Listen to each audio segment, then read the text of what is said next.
Hoy vamos a estudiar las propiedades del vector gradiente.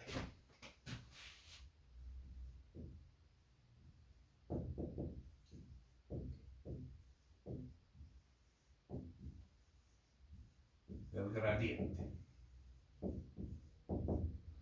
Bien, recordemos, si teníamos una función escalar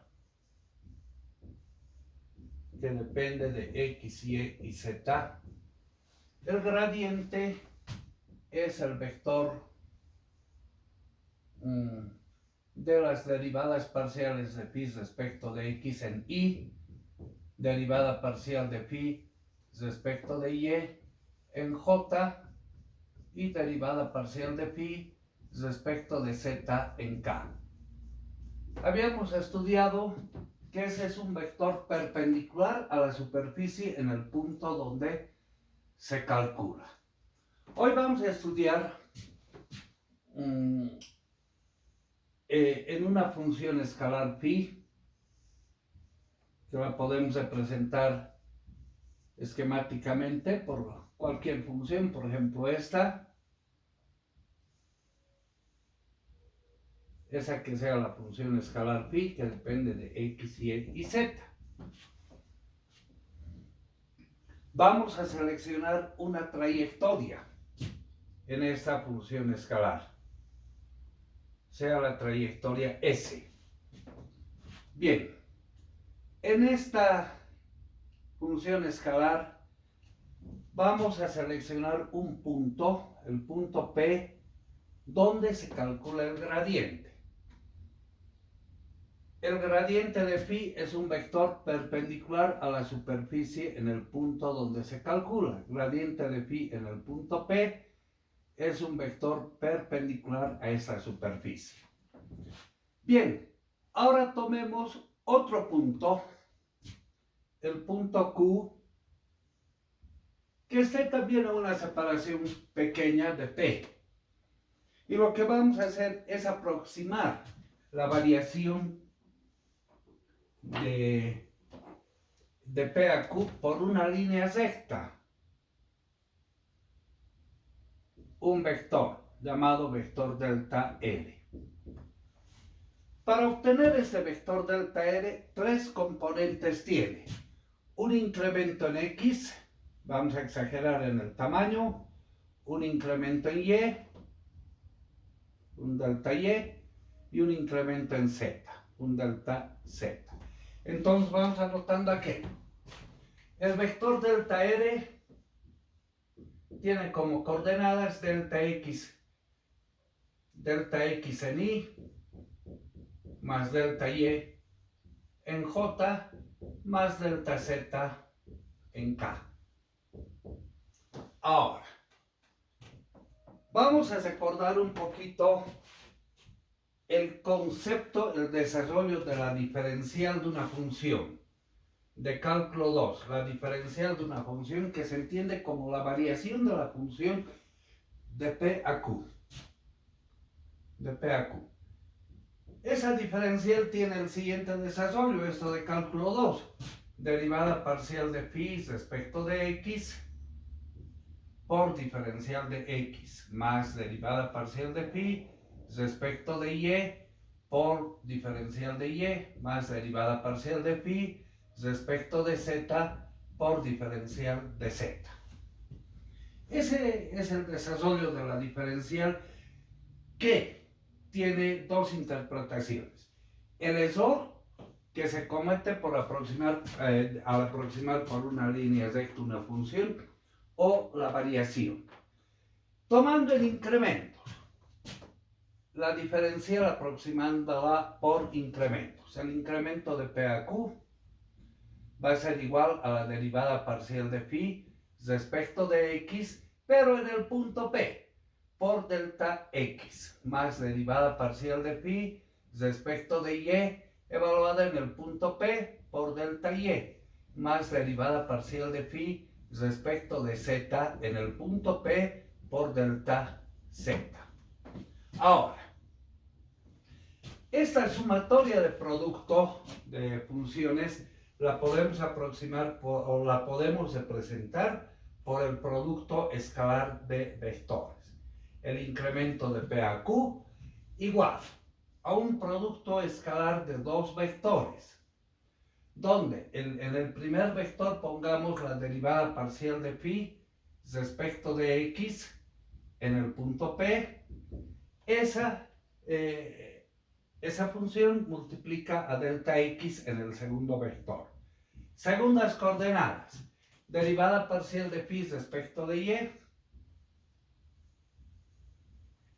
en el punto P multiplica a delta y. Y tercera representación, la derivada parcial de phi respecto de z en el punto P que multiplica a delta z. Bien, haciendo esa aproximación, ahora podemos identificar. Este vector nos representa el gradiente de phi en el punto P. Y ese vector es el vector delta L. En consecuencia, la diferencial de phi es igual al gradiente de phi en el punto P, producto escalar el vector delta L. Bien, habiendo identificado de esa manera, ahora podemos hacer una suposición. Entre el gradiente de phi y el vector delta L hay un ángulo θ. Vamos a aplicar acá la ley del producto escalar. El producto escalar entre dos vectores es igual al producto de sus módulos. El módulo del gradiente de phi en el punto P por el módulo del vector delta L y por el coseno del ángulo que forman. En este caso, el ángulo θ. Bueno, aquí el gradiente de phi en un punto y hallando su módulo es una constante. El vector delta L también es una constante. En consecuencia, esto quedará una constante k por el coseno θ. Podemos decir, la máxima variación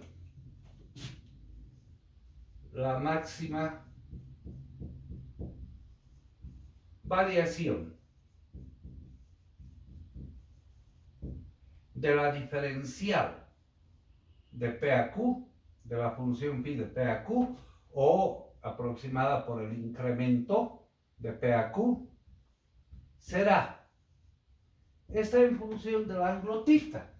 ¿Cuál es el máximo valor que toma la función coseno? Cuando θ es 0 grados. Será cuando θ es 0 grados. Ahí el coseno de θ alcanza su máximo valor, que es 1. Y la mínima variación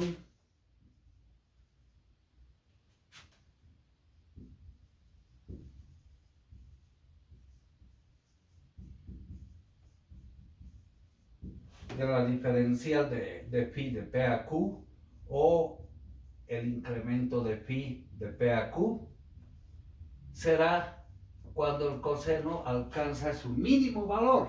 Eso es cuando θ vale 90 grados. Coseno de 90 grados es 0. O sea, cuando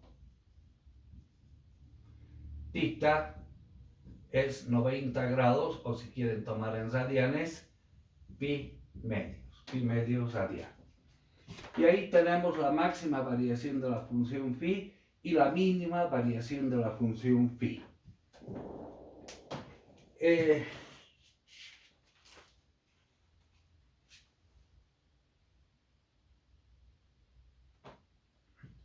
Esto nos lleva a una aplicación. La derivada direccional. La derivada direccional. En dirección y sentido de delta L, vamos a tomar un vector B con la siguiente característica, que el tamaño de ese vector, el módulo, sea igual a 1. Lo que queremos encontrar es la derivada de phi respecto del vector b. Ahora vamos a hacer un repasito de cálculo 1. ¿Cómo definíamos la derivada?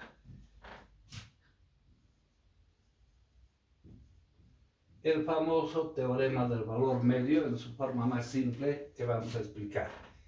Si tenemos una función en el plano x y y, una función y igual a f de x. X es la variable independiente y de los valores que toma x adopta y valores. Entonces y es la variable dependiente. Tomamos un punto de partida, el punto x, que tiene su correspondiente imagen f en x. Incrementamos la variable independiente en un valor delta x, entonces x más delta x. Incrementamos la variable independiente. Ese punto también tiene su imagen, que sería f de x más delta x. Bien, ¿qué es lo que está sucediendo?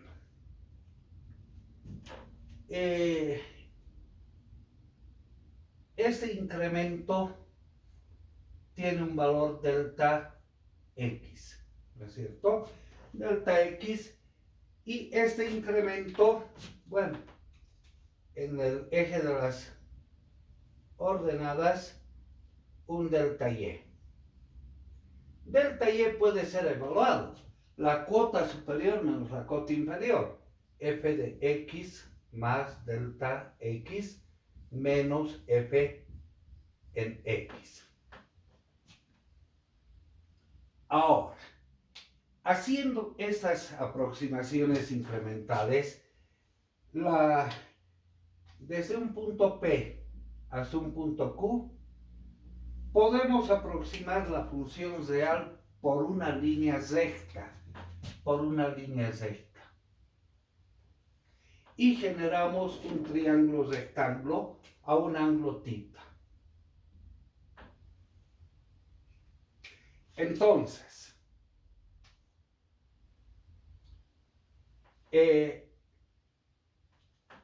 la razón delta y sobre delta x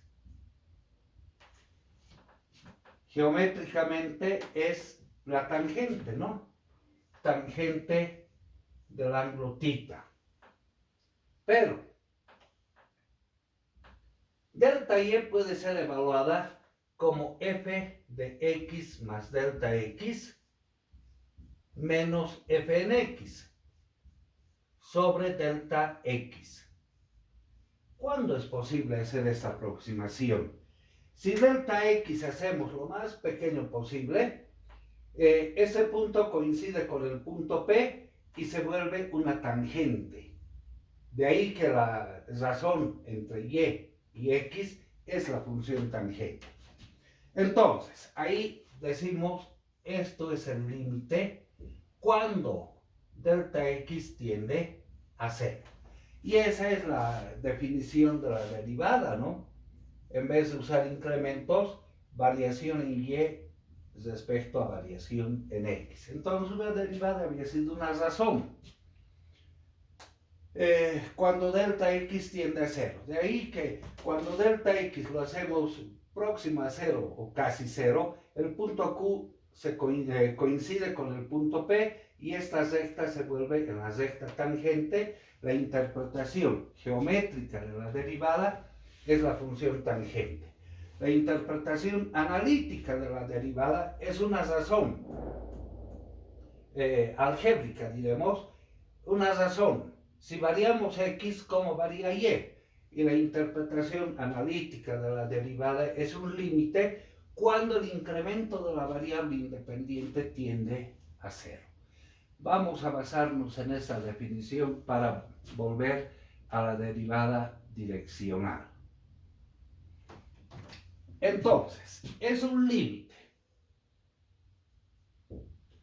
La diferencial de la función, es decir, la diferencial de la función de P a Q, sobre la variable independiente. Aquí, ¿cuál es la variable? El punto B, el vector B, está en dirección y sentido del vector delta R. El punto Q lo podríamos haber tomado aquí, en diferentes lugares sobre el vector B. Entonces, lo que está variando es el tamaño del vector R sobre el módulo del vector delta R cuando este módulo tiende a cero. ¿Lo ve? Relacionando con la definición de la derivada. Pero la diferencial de la función phi, o vista como incremento, hemos sacado igual al gradiente de phi en el punto P, producto escalar el vector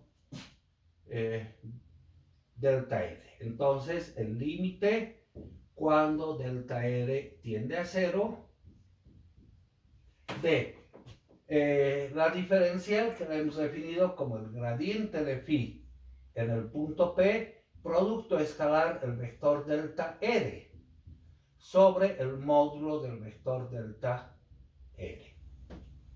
Así iría quedando esta interpretación. Bueno, pero la podemos asociar de la siguiente manera. El límite cuando el tamaño de delta R tiende a cero de el gradiente de phi en el punto P, producto escalar el vector delta R sobre el módulo del vector delta R. Ahora, un vector en razón a su módulo es un vector de tamaño unitario. Entonces, este sería un vector de tamaño unitario en dirección del vector delta R. Si vemos a nuestro gráfico, delta R, en dirección de delta R tenemos un vector de tamaño unitario que lo hemos llamado el vector B. Entonces, esto sería igual al vector B, que es un vector de tamaño unitario en dirección y sentido de delta R. ¿Qué nos va quedando? Esto sería el límite cuando el módulo de delta R tiende a cero del gradiente de phi en el punto P, producto escalar el vector B. Bueno, ahora la evaluación del límite es reemplazando la tendencia. Acá ya no hay delta R, entonces podemos concluir. La derivada direccional de la función phi en dirección del vector B va a ser igual simplemente al gradiente de phi en el punto P, producto escalar el vector B. Y hemos encontrado el desarrollo de la derivada direccional.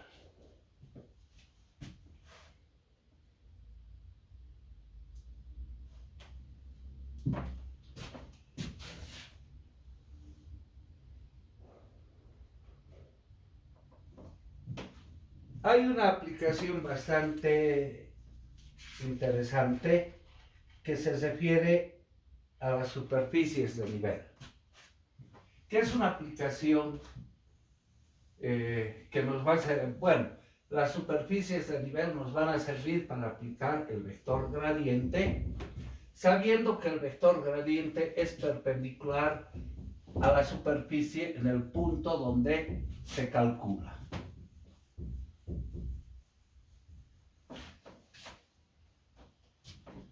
¿Cómo obtenemos las superficies de nivel?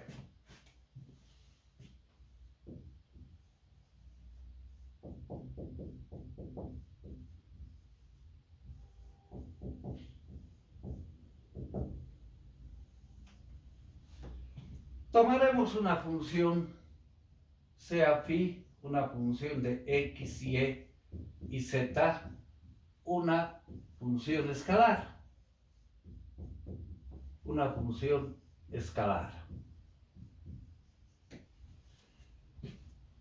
Las superficies de nivel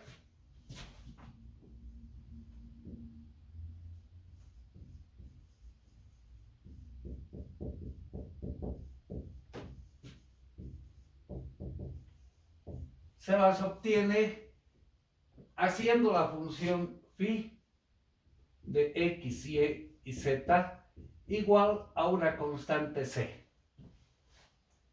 Y se da diferentes valores a la constante c. Ejemplo, que la función escalar sea la raíz cuadrada si la función f de x, y z es igual a la raíz cuadrada de x cuadrado más y cuadrado más z cuadrado. Para obtener las superficies de nivel, esto lo hacemos igual a 0. O bien, si elevamos esta función miembro a miembro al cuadrado, x cuadrado más y cuadrado más z cuadrado igual a c al cuadrado. Y esta es la ecuación de una esfera. De una esfera, ¿no? Si hacemos c igual a 0, ahora sí podemos ir graficando. En x, y z. Si c vale 0, estamos en el origen. Para diferentes valores que tome c, vendría a ser el radio de la esfera, ¿no? Entonces lo que vamos obteniendo son diferentes superficies de nivel.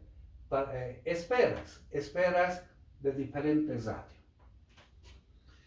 Si estas esferas las proyectamos en el plano x y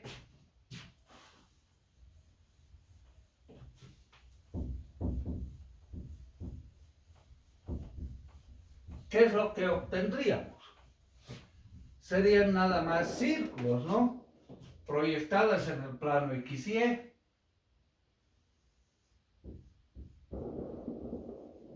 O sea, siendo z igual a 0, esa sería la primera superficie de nivel proyectada en el plano x y. La segunda, un círculo de radio c. Y así diferentes líneas, superficies de nivel. A ver, haremos otro ejemplo.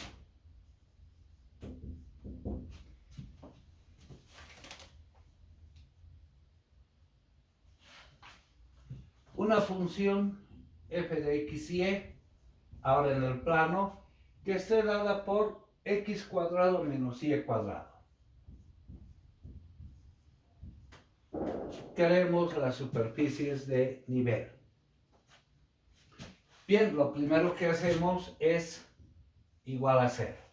Vamos a ir además graficando esta función. Bueno, AC, ¿no? AC. X y Y. Si C es igual a 0, entonces, ¿qué nos queda? Que X cuadrado es igual a Y cuadrado, despejando de acá, ¿no? Entonces, X cuadrado o X va a ser igual a más menos raíz cuadrada de Y cuadrado. O bien más menos y. Ya. Si x es igual a y, la primera línea de nivel va a ser esta curva, ¿no? Una recta que pasa por el origen. Esto es y igual a x. Y si y es igual a menos x, tenemos otra recta que también pasa por el origen. Ahora, para diferentes valores de c, si c es positivo, entonces vamos a tener hipérbolas, ¿no?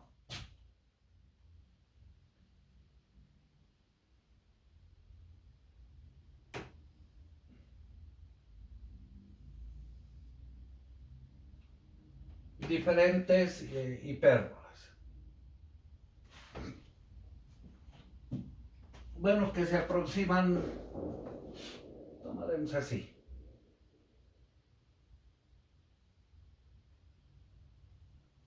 Para valores de C positivo, ya no pasa por el origen, ¿no? Entonces son curvas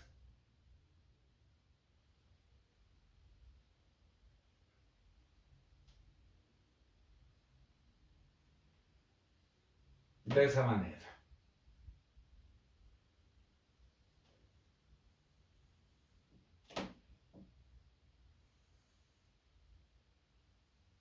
Y así sucesivamente, ¿no? Diferentes curvas si C es mayor a 0. Si C es mayor a 0. Si C fuera menor a 0, las curvas tomarían esta configuración.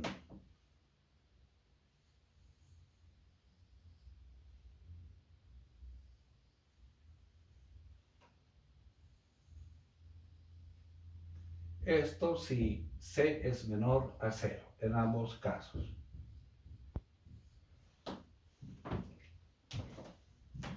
Ahora, ¿qué aplicación tiene el gradiente en estas superficies de nivel? Proyectadas en el plano X y Y se llaman curvas de nivel. A ver, en métodos numéricos hay una técnica para encontrar los valores máximos o mínimos. Vamos a hacer una esquematización de una aplicación de esas líneas de nivel.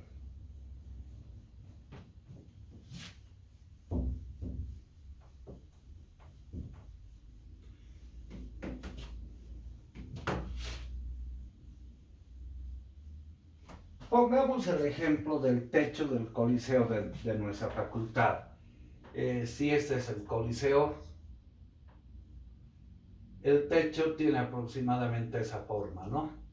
Esa forma. ¿Qué nos interesa en este techo? Es una estructura, un articulado de fierro, ¿no? Acá arriba hay una superficie semejante a una elipse. Es una elipse. Debemos reforzarla bastante porque son vigas metálicas soldadas a esa elipse y la elipse está en el aire. Por acá están sujetas a la estructura de la edificación, pero por acá están soldadas a la elipse. Entonces son brazos que están haciendo presión a esta elipsoide.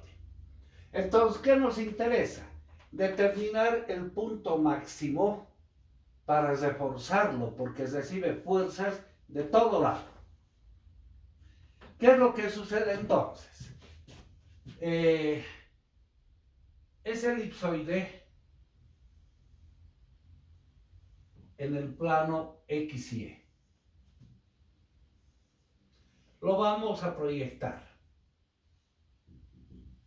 Queremos determinar este punto para reforzar. Sacamos las líneas de nivel o las superficies de nivel proyectadas en el plano X y Y se llaman curvas de nivel. Entonces, las diferentes curvas de nivel. Necesitamos llegar a ese punto. Entonces, tomamos en estas líneas de nivel que son funciones escalares en el plano un punto de partida, por ejemplo este, y hallamos el gradiente. El gradiente de phi en este punto, en P1. En P1.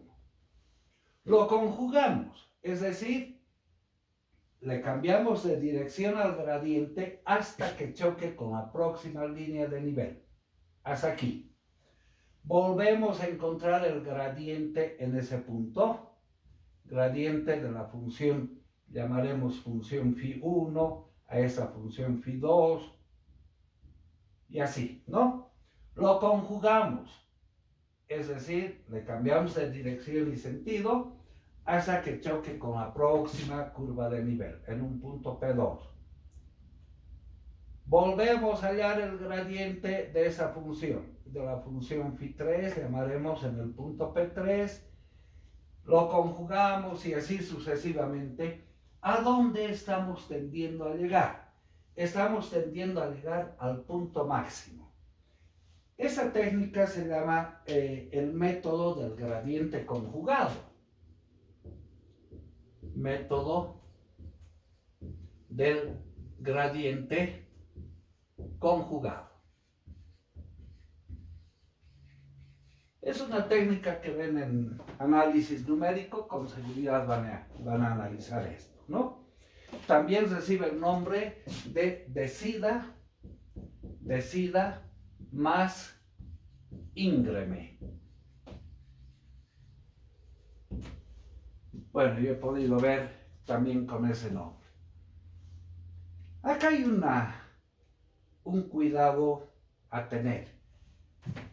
Voy a representar esas líneas de nivel nuevamente, exagerando un poquito.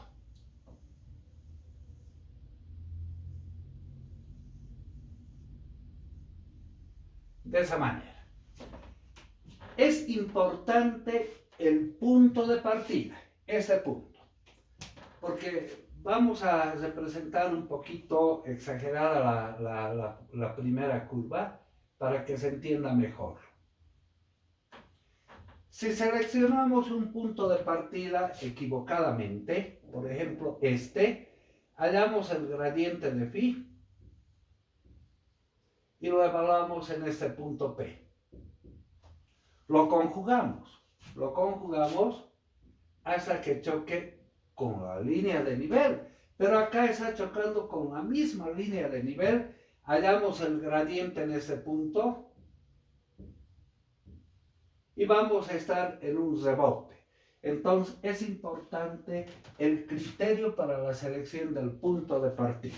Existen métodos para evaluar a cada paso del método si el punto que hemos seleccionado es el adecuado. Bueno, es una aplicación bastante utilizada en análisis numérico.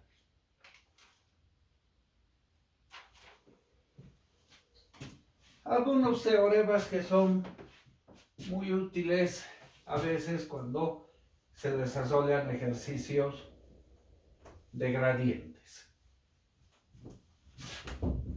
Y con eso acabamos de momento el operador gradiente para entrar al operador divergencia.